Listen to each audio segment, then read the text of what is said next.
অনুশীলন শেষ করে হোটেলের পথে আর্জেন্টিনার ক্লাব অ্যাটলেটিকো চার্লোনের ফুটবলাররা। আর্জেন্টিনার অনুশীলন শেষ হওয়ার পরপরই উত্তরার এপিবিএন মাঠে অনুশীলন শুরু করে ব্রাজিলের ক্লাব সাও বার্নার্দো। কয়েক ঘন্টার অপেক্ষা ল্যাটিন বাংলা সুপার কাপে স্বাগতিক বাংলাদেশের বিপক্ষে ম্যাচ দিয়ে শুরু হচ্ছে এই টুর্নামেন্ট। আর্জেন্টিনা তারা নিজেদেরকে মানিয়ে নিতে আরও কিছুদিন সময় পাবে, কারণ তাদের প্রথম ম্যাচ বাংলাদেশের বিপক্ষে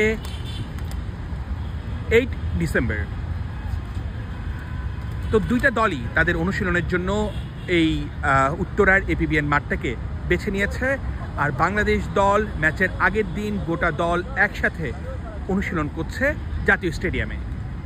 অর্ণব বাপি, ল্যাটিন বাংলা।